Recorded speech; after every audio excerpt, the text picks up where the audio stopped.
Hello beautiful stars, welcome back to my channel stars mystic enchantress. मैं आपकी host आप सभी का दिल से वेलकम करती हूँ गाइस। तो आज की एनर्जी थीम फॉर टुडे आप सभी के लिए क्या कहती है, यही हम जानेंगे गाइस।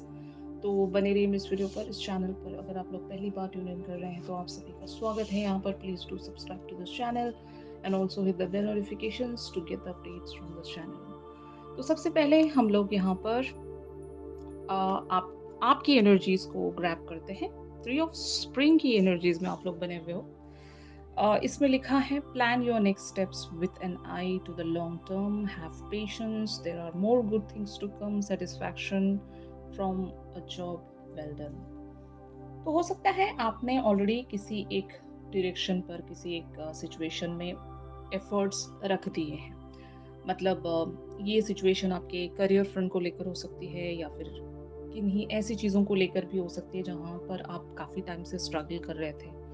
और एक तरह से मैं ऐसा कह सकती हूँ ना कि आपका एक प्रॉपर कैलकुलेशन था उस पर्टिकुलर से सिचुएशन पर। इवन ये आपके पर्सन के साथ भी हो सकता है कि अगर उनको लेकर आपने कुछ सोच रखा है, कुछ एक प्लान करके रखा था कि ऐसी चीज़ें हम प्रोसीड करेंगे, ये कर सकेंगे आगे चलकर, ऐसा कुछ तो प्लान अगर आपने रखा था, तो वो जो प्लान आपका आपने अपने पर्सन के साथ बनाया था, वो प्रॉपरली रीडायरेक्ट हो रहा है। वो जहाँ पर बढ़ना था वहीं पर बढ़ रहा है, उसकी डायरेक्शन सही से जा रही है। तो ऐसी एनर्जीज हैं ये, मतलब ये इशारा है गॉड की तरफ से आपके लिए कि आपने जो भी एक रास्ता चूज किया है, जहाँ पर भी आपने एफर्ट्स रखे हैं, वो बहुत ही सही से प्रोसीड हो रहे हैं। और लाइक डेस्टाइन्ड है वो कुछ चीज़ें, और आपने वहीं पर अपना एफर्ट लगाया है, और वो फ्रूइशन देगा आपको उसी मैनर में जिस मैनर में आप डिजायर रखते हो। अगर बहुत लोगों के लिए ऐसा कुछ सिनेरियो नहीं भी है, तो आपसे कहा जा रहा है कि आपकी कोई मैनिफेस्टेशन जो लॉन्ग अवेटेड कोई आपकी डिजायर है, वो फ्रूइशन की तरफ पहुंचेगी। बट यहाँ पर आपको थोड़ा सा पेशेंस रखना पड़ेगा। जो लोग पेशेंस रखते हैं उनके लिए ज़रूर 100% रिजल्ट्स देखने को मिलते हैं। अगर आप किसी काम को अधूरा छोड़कर भाग जाते हो, या फिर किसी एक ऐसी चीज़ पर आप वर्क कर रहे हो और मिडल ऑफ द थिंग आपको कुछ ऐसा एक फ़ियर महसूस होता है कि पता नहीं ये चीज़ होगी या नहीं। Once you have got decided कि मुझे ये करना है, तो बाकी सारी चीज़ें आपको सरेंडर करना है गॉड पर। क्योंकि वहाँ पर हमारी सिर्फ़ कोशिश जा सकती है। रिज़ल्ट के लिए हमें 100% डिपेंड होना पड़ता है डिवाइन पर, राइट? और जब कोई इरादा अच्छा रखता है, कोई जब अच्छी सोच रखता है, तो उस इंसान के लिए जो रिजल्ट्स हैं वैसे ही मिलते हैं। अगर आपने इरादा या इंटेंशन ही हाफ रख दिया है कि पता नहीं ये होगा या नहीं, तो वहां पर आपके आधे चांसेस वैसे भी मिट जाते हैं। तो आपसे यही कहा जा रहा है कि if you just decide something to do, वहां पर अपना 100% लगाओ। और उस चीज को अपना 100% जब आप दोगे, तो रिजल्ट्स आप यूनिवर्स पर, गॉड पर सरेंडर कर रहे हो, जो कि आपके लिए यूनिवर्स भी कंटिन्यूअसली वर्क कर रहा होता है। तो आप जैसी इंटेंशंस रखोगे वैसा रिटर्न आपको मिलेगा। तो गॉड पर आपको भरोसा रखना है, यहाँ पर यही आपसे कहा जा रहा है। तो आपके पर्सन की energies on the other hand यहाँ पर क्या कहती हैं। Prince of summer and air of winter की एनर्जीज में आपके पर्सन बने हुए हैं। इस कार्ड में लिखा है falling in love suddenly, being swept off your feet, the need to stay grounded during a very emotional experience.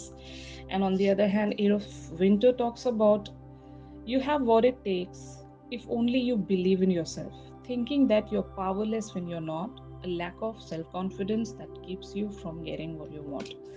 तो यहाँ पर एक जो सिनेरियो मैं सेंस कर रही हूँ, आपके पर्सन अगर एक सेल्फ लो एस्टीम में बने हुए थे इस कनेक्शन को लेकर, आपको लेकर, इस सिचुएशन को लेकर, इवन इस सिचुएशन के रिजल्ट को लेकर, जैसे कि मैंने अभी आपको बताया कि जहाँ पर हम हिम्मत हार जाते हैं, जहाँ पर हम एक सेल्फ लो एस्टीम में आ जाते हैं, तो वहाँ वहाँ से हमारे हाफ चांसेस मिट जाते हैं। तो आपके पर्सन अगर ऐसा ही सोचा करते थे कि इनको जो भी फील होता है आपके लिए, जो भी ये महसूस करते हैं इस कनेक्शन में आपके लिए, अगर वहां पर ये डर गए हैं आगे के बारे में सोच कर के ये पता नहीं कैसे प्रोसीड कर पाएँगे उस कनेक्शन को। कभी-कभार हमें किसी में बहुत ज़्यादा इंटरेस्ट होता है, उस पर्सन को हम बेहद चाह रहे होते हैं, लेकिन हम जस्ट सर्कमस्टेंसेस के चलते, हालात के चलते और आगे फ्यूचर के बारे में सोचकर और ऑब्स्टेकल्स के बारे में सोचकर हम डर जाते हैं। पता नहीं हम इस कनेक्शन को परस्यू कर पाएँगे या नहीं, पता नहीं आगे क्या होगा, वो पर्सन हमसे अ, उस तरह से मैच कर पाएगा या नहीं। क्योंकि देखो, ऐसा होता है, बहुत सारे लोग ऐसा भी सोचते हैं कि जो हमें दिखाई दे रहा है, ये शुरुआती दिनों में जो भी एक इन्फैचुएशन महसूस होता है, एक अट्रैक्शन महसूस होता है, सब कुछ बहुत ही ब्यूटीफुल सा लगने लगता है, pink pink but when the days get proceeded, एक दूसरे की बहुत सारी आदतें पता चलती हैं, इवन नेचर पता चलता है, और वहाँ पर फिर एक तरह हमें एडजस्टमेंट में आना पड़ सकता है, या फिर एक दूसरे से मैच करने के लिए बहुत सारी चीज़ों को हमें लेट गो करना पड़ सकता है। तो कुछ लोग इन सारी बातों को लेकर भी एक तरह के फ़ियर में रहते हैं कि ये जो कनेक्शन है, ये सरफेसी लेवल तक ठीक है। यहाँ पर बहुत डीप में डाइव इन करना, ये हो सकता है हमारे लिए रिस्की भी हो सकता है, बहुत सारे ऑब्स्टेकल्स हो सकते हैं, क्योंकि जब कोई भी रिलेशनशिप स्टार्ट होता है तो उसके शुरुआती दिन बहुत ही मीठे होते हैं। असली स्ट्रगल शुरू होता है जब दिन गुजरते जाते हैं, वहां पर हमें एक रियलिटी चेक मिलता जाता है, क्योंकि वो सपने नहीं रहते, हम रियलिटी की तरफ प्रोसीड हो रहे होते हैं। तो आपके पर्सन का अगर ऐसा ही एक्सपीरियंस रहा है, इन्होंने अगर ऐसे रिलेशनशिप पैटर्न्स देखे हैं जहाँ पर इनको काफ़ी ज़्यादा एडजस्टमेंट्स करने पड़े, या फिर इनको बहुत कुछ लेट गो करना पड़ा, तो अब की बार ये ऐसा कोई रिस्क लेना नहीं चाहते, क्योंकि सबका एक फ़ेज़ एंड होकर अगर कोई इंसान अवेकनिंग प्रोसेस में एंटर हो चुका है, तो वो वैसे ही सेम पैटर्न्स में बिल्कुल ही एंटर नहीं होना चाहेगा। वो कुछ रादर डिफरेंट करना चाहेगा, ऐसे इंसान को अपने लिए चूज़ करना चाहेगा जो कि अ, उनके हिसाब से हर तरह से परफेक्ट मैच हो। तो आपके पर्सन हो सकता है अपने आप को उस so good to be true वाली फीलिंग से बचाने की कोशिश करते होंगे। They are in the restriction, और maybe they are just not confident enough to move forward with this connection. लेकिन हाँ, ये इस चीज़ को भी डिनायल में नहीं रख रहे हैं कि ये आपसे प्यार करते हैं। हो सकता है यहाँ पर एक फ्लर्टिशियस एनर्जी हो सकती है, जहाँ पर हो सकता है आपके और इनके बीच में एक फ्लर्ट चल रहा होगा। एक क्रश सिचुएशन हो सकती है, शुरुआती दिन हो सकते हैं बहुत सारे लोगों के लिए। तो जो भी यहाँ पर एक सिनेरियो है, आपके पर्सन को सब पता है कि ये आपके लिए कैसा महसूस करते हैं, और इस इमोशनल एक्सपीरियंस से ये हो सकता है डरते भी होंगे। और यही वजह है कि अगर खुद से ज़्यादा अपने आप को रोक रहे हैं, एक रेजिस्टेंस में बने हुए हैं, सेल्फ रिस्ट्रिक्शंस इन्होंने बना ली हैं खुद के लिए, तो रीज़न्स यहाँ पर ऐसे ही सारे हैं कि इनका पास्ट का एक्सपीरियंस बहुत ही ज़्यादा वर्स्ट रहा होगा, और ये अपने दिल को बहुत ज़्यादा प्रोटेक्ट करके चलना चाहते हैं, और हो सकता है चीज़ों को अपने तरीके से एनालाइज करना चाहेंगे। मतलब यहाँ पर अम, हो सकता है बहुत सारे लोग अपने आप को वो कॉन्फिडेंस दिलाने की कोशिश कर रहे होंगे, मतलब खास करके आपके ये मैस्कुलिन भी हो सकते हैं, सोलमेट्स भी हो सकते हैं, कार्मिक्स की एनर्जी नहीं है ये। तो ये जो पर्सन है खुद को इतना मोटिवेट या एनकरेज करने की ज़रूर कोशिश करेंगे, जहाँ पर ये खुद की पसंद का स्टैंड ले सके। मतलब अगर इनको जो भी फ़ील हो रहा है आपके लिए, उस चीज़ को पहले एक्सेप्टेंस में लाना, और उसके बाद उसके लिए एक प्रॉपर स्टैंड लेना, ये अपने में ही बहुत बड़ी अचीवमेंट होती है। तो आपके पर्सन शायद इसी तरह खुद को प्रिपेयर करने की कोशिश करेंगे to take an action here for themselves, not for you. अपने आप के लिए, अपनी ख्वाहिशों को पूरा करने के लिए ये क्या कर सकते हैं, क्योंकि इनको वो कनेक्टिविटी दिख रही है, आपके साथ वो कनेक्ट महसूस होता है। लेकिन इनके एक्सपीरियंस ऐसे रहे होंगे जहाँ पर ये अभी बहुत ईज़िली खुद को अलाउ नहीं कर सकते, क्योंकि हर बार सेम रास्ते पर चलना, सेम तरह की ठोकर खाना, ये बेवकूफ़ी होगी। तो आपके पर्सन अब समझ गए हैं, हो सकता है ये बहुत ज़्यादा मैच्योर्ड पर्सन होंगे। इन्होंने बहुत लाइफ़ का एक बहुत लंबा फ़ेज़ देखा होगा, जहाँ पर इनको बहुत सारी तकलीफ़ें, दिक्कतें उठानी पड़ी होंगी। तो अभी ये फूँक-फूँक कर कदम रखना चाहते हैं, और इतनी जल्दी कोई एक्शन रखना नहीं चाहते होंगे इस पर्टिकुलर सिचुएशन में, तो यही इनका कंसर्न है। और यहाँ पर 9 of summer talks about wishes come true, dreams fulfilled, a magical time of life. तो आपके पर्सन अपनी इस पसंद के लिए स्टैंड ले सकेंगे। 9 of summer even talks about something, if they are wishing for something, अगर इनके कुछ पर्सनल ड्रीम्स हैं, पर्सनल गोल्स हैं, और जब तक ये वो चीज़ अचीव नहीं कर लेते, तब तक अगर इनका इमोशनल फ्रंट पर किसी तरह का कोई यू नो एफर्ट नहीं जाएगा, तो अगर ऐसा भी इनका सिनेरियो था, तो इनके कुछ पर्सनल गोल्स मीट होने वाले हैं, इनके कुछ ड्रीम्स पूरे होने वाले हैं, तब जाकर हो सकता है ये अपने इमोशनल फ्रंट पर काम कर सकेंगे। और बहुत सारे लोगों के लिए ऐसा भी हो सकता है, जैसे कि मैंने कहा, आपकी कोई मैनिफेस्टेशन पूरी होने वाली है, और या तो आपने जहाँ पर भी कोई एफर्ट रखा था, कोई ड्रीम देखा था आपने, वो ड्रीम ज़रूर आपका पूरा होने वाला है। एक मैजिकल फेज ऑफ लाइफ आप लोगों के लिए स्टार्ट हो सकता है, दोनों ही के लिए, आपके लिए और आपके पर्सन के लिए। तो यहाँ पर इस पर्टिकुलर से सिचुएशन में अगर यूनिवर्स आपको कुछ साइन देना चाहता है, तो वो क्या है?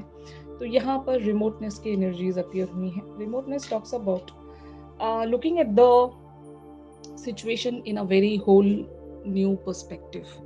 जैसे कि मैं आपके पर्सन के बारे में बताना चाह रही हूँ, यूनिवर्स भी आपको यही कहना चाहता है कि आपके पर्सन हो सकता है अपने बिलीफ सिस्टम्स को अभी चेंज कर पाएंगे। मतलब इनका जो भी अभी थॉट प्रोसेस चल रहा है कि पता नहीं यहाँ पर क्या होगा, I am just fearful, I am just fear of losing something, या एक अबैंडनमेंट का भी फियर होता है, और पता नहीं वो पर्सन सच में मेरे साथ मैच कर पाएंगे या नहीं, कितने सारे ऑब्स्टिकल्स रहेंगे अगर हम प्रोसीड करते हैं, और कब तक ये ब्यूटीफुल सा कनेक्शन एक उसी मैनर में चलता रहेगा, और रियलिटी कहीं हमें फेस करना पड़ जाए तब क्या होगा। अगर ये ऐसे इफ्स एंड बट्स में जा रहे हैं, बहुत सारे वर्स्ट के सिनेरियोज अगर आपके पर्सन सोच रहे हैं, जो कि सोच रहे हैं क्योंकि इनका एक्सपीरियंस ऐसा रहा है, तो अब हो सकता है ये बहुत ही डिफरेंट एंगल से इस कनेक्शन को देखने की कोशिश करेंगे। या तो आपसे कुछ ऐसे एक्शंस जाएंगे इनकी तरफ के, ये आप पर ट्रस्ट कर सकेंगे। मतलब it's all about the trust. इनके लाइफ में रिलेशनशिप को लेकर ट्रस्ट इश्यूज बहुत ज्यादा रहे होंगे, and because of that they are unable to trust the new person. And शायद इसलिए ये अभी खुद को रिस्ट्रिक्टेड मान रहे हैं। लेकिन हाँ, यूनिवर्स आपसे यही कहना चाह रहा है कि they are just coming into the remoteness energy, and where they can just see the things in a whole new perspective. एक डिफरेंट लाइट में देख सकते हैं ये चीज़ों को, और अब जैसा इनको समझ में आ रहा है, हो सकता है इनकी जो वो समझ है वो चेंज हो जाएगी, इनकी थिंकिंग चेंज हो सकती है यहाँ पर। तो ये आपसे कहा जा रहा है, इवन ये आप लोगों के लिए भी है। अगर आप इन्हीं चीज़ों को एक ही मैनर में देख रहे हो, तो आपको भी यहाँ पर अपनी एनालाइजेशंस डिफरेंट मैनर्स में रखनी है। और even it talks about the telepathy. If you really want to connect your person over the telepathy, you guys can go ahead and do that, so that कि आप दोनों एक अलाइनमेंट में रहें। 5D पर एक कनेक्टिविटी में रहना बहुत ज़रूरी होता है।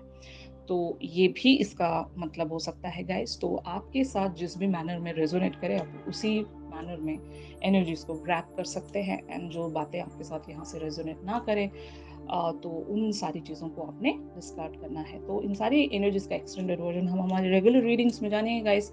अगर ये शिफ्ट आप लोगों के साथ रेजोनेट कर रहा है, तो ज़रूर मेरे इस वीडियो को लाइक कीजिए। और अगर आप लोग मुझसे प्राइवेट सेशंस चाहते हैं, तो मेरी दी गई कॉन्टैक्ट डिटेल्स पर ज़रूर आप लोग मुझसे कॉन्टैक्ट कर सकते हो गाइस। तो चलिए मिलते हैं अपनी अगली रेगुलर रीडिंग्स पर। तब तक के लिए आप सब इतना ख्याल रखिए, stay positive, stay safe, god bless you all, take care, bye bye.